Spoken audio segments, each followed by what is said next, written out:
Alright, today we are going to look at the third game between Weibo Gaming and BLG in the semifinals of Worlds. And we are going to mainly look at how Weibo Gaming managed to snowball TheShy completely out of control in this game and enable him to kind of dominate the game. So this is what we are going to look at. Sadly, I can't really look at the first 10 minutes of laning because I don't have access to the POV VOD, sadly, so I think it doesn't make much sense and it's not really efficient. But we're going to look at like the 2-3 crucial minutes of this game. And yeah, we're going to start here. I think first I explain really shortly how this lane goes. So Graves is a counter to Aatrox, pretty simple. Aatrox doesn't have much agency in this lane. He tries to get what he can and hope for maybe set up his jungler to do something. This is how Aatrox wants to play. And what Graves wants to do is he wants to continuously chip on the turret all this time. He doesn't really have solo kill pressure in this lane, but he can chunk Aatrox a bit all the time. And then you kind of send him back to base, and then he loses XP and CS, and you can hit the turret. This is kind of what you want to do. So yeah, set up stacked waves, chunk the Aatrox and get turret damage, and set him behind like that. So this is also all what TheShy did, to be honest, and he did really well. He gained like a 30-40 CS lead at this point just by himself. And yeah, he's really good at range top laners and at spacing and things like that. We know he's known for that, of course, with his Kalista in the past. So yeah, quite impressive performance by him. And yeah, but of course, the game doesn't only revolve around the top laners. We also have to think about the bot lanes. And we have double AD bot lane on both sides this game. So usually, these kind of lanes, they demand a lot of attention from the junglers. So this is quite a hard game actually for Weibo to play from Weibo, because he kind of has to juggle a bit both of the lanes. He can't just permanently go like, I'm going top lane, no problem, and nothing is going to happen. But of course, they will get dived and they will have a lot of trouble. So he has to manage this quite a bit. And he does this really well this game. I have to say before that as well, but now especially too, because he finds the perfect timer to go top lane right now. We can see the bot lane from BLG is just had to recall. We saw that they saw the mid lane recall, so they were aware of that. So what we can see Weibo do, he uses this timer to just go straight top lane through the mid lane. He doesn't care that they see him. Usually in pro play, junglers have to always think about where am I seen on the map, things like that. And to kind of play around vision. Here he doesn't care, he goes through all the wards and he goes straight top lane. And we can see TheShy continuously hammering on the turret and pressuring the turret, so he can set up the first turret for the team. So this is what they're going to do. We see Vi also now has to clear her, actually I'm going to mention this, they also know after the dragon, Vi has to have top lane to clear her camps there to be somewhat efficient. Vi also wants her first item at some point. It's a big power spike for her. So yeah, they know that she can't really pressure bot lane, and his bot lane is safe to just push out the wave there. So this is really crucial also. His bot lane is safe and he can go there right now without problems. So he goes top lane, puts the Herald instantly because the turret is basically down. And yeah, really difficult situation for the Aatrox. Really can't do much there. He tries to get like a CS or two, but that's about it. And they can't really win the 2v2. So yeah, now they access, okay, we can't really push further because Akali can move and Vi is topside. So they leave and they recall. And now what's important is how are the next 2 to 3 waves going to go? Because if we look at the waves right now, he has 4 minions here, which he's going to get, and he's going to get this wave no matter what. You can't really do anything because you have to base, and then you have to walk back straight to the. If you walk back straight to the lane, it takes like with tier 2 boots and E, I don't know, 20-25 seconds, something like that. It's not that much, but it's too much to kind of put pressure on these both waves. So he gets 10 CS. But then what's interesting is what's going to happen with the next wave, because this is a non-cannon wave and the next one as well, we can see here is also a non-cannon wave. So it's not that big of a deal for Aatrox to get this, but the next one is more important.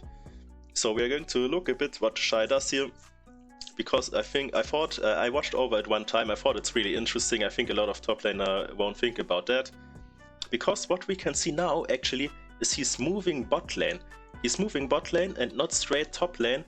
And why does he do this? Well, the thing is, he kind of wants to protect from a dive from BLG. So just in theory, because they don't exactly know if Vi already recalled or not and is moving bot lane. So maybe he wants to cover for. Actually, I don't know if they saw her top lane. I think they didn't. So he kind of wants to cover the play bot lane because BLG is going to push again. So he's thinking about that. And the reason he can do this is because he accesses, he can't really do anything about these two waves. And he's still going to be in time for the next one, which is going to come out right now. So really smart play, really great awareness of him to protect his bot lane like that, even if he doesn't have to actually do anything. Yeah, really smart. I think in general, we also, just to mention it quickly, Weibo Gaming's bot lane, they play really well. They don't like force any weird trades or make the lane volatile or kind of trade half their HP for nothing, because they know they are weak side right now for a bit. So they play really passively and just try to farm a bit and don't make any problems for their team. And now we can see he's actually going to attack from behind. So this is also a thing. It's better actually that he goes like this in this kind of scenario, because now if he goes like this, Aatrox can easily move back, doesn't lose HP, no problem. Like this, he gets threatened a lot and he will lose some HP, and it is a bit harder to play for Bin for sure. So this is really quite nice by TheShy. And also if we look at this wave really quickly, the third wave that I mentioned before, he only got one melee minion from that. So maybe if he goes straight there, he also loses that one, but that's about it. So it was a really nice time invested for TheShy to go over the map like this and to show like some influence, even though nothing happened, of course. But we see the timer was completely correct. This was a really great timer. He did really well with that. I think a lot of top laners wouldn't do it. He doesn't lose much.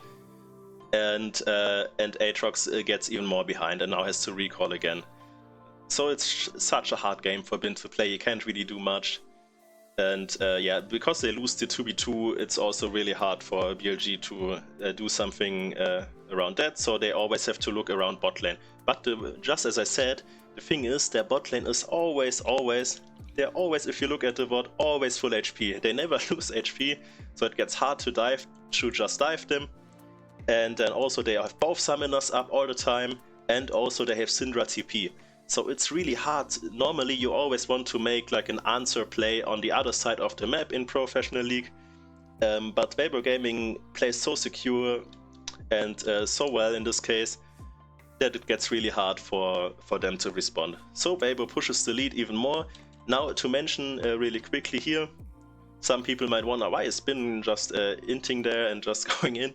Well, he knows his Akali is moving, so maybe he wants to like see if he can poke them a bit and make a 2v2 play happen, because Akali is a bit stronger than Vi, so maybe they could do something. Doesn't work at all. He just loses his flash. Terrible for him. And they get the second tier turret. And the second tier turret is so big. It's such a big advantage. It's really immense. Just a quick note: as Graves, usually you don't want to stand at like max range and hit the turret because you do less damage. You always want to stand close to hit like your full passive. Just a little tip if you play Graves. So yeah, really great lead by Weibo Gaming now. Really strong. If we look at the gold lead now, we can see they got quite a nice gold lead. Of course they will get the second tier turret now, but yeah, still the game was dead even at the start. If you remember, I'm not sure if I mentioned it. It was completely even in gold. Now they are around 1k ahead, and all of it is on TheShy. So quite a nice situation to be in. Of course, we know TheShy from Summer Split. Maybe sometimes you think it's a bit dangerous to put everything on TheShy. Not this Worlds. This Worlds, his performance is really outstanding. So yeah, he managed to completely snowball this game and win them the match. Really nice game by them. I hope they can show this kind of performance at least once in the finals to make it a competitive game. I'm really hopeful. And yeah, I think that's it. Really nice. He really managed to completely snowball his lead. And Bin is completely out of the game now. If you enjoyed this video, feel free to subscribe, like, comment, whatever you feel like. Everything helps me a bit. I'm really small, so at least my channel. And yeah, I'll see you on the next one.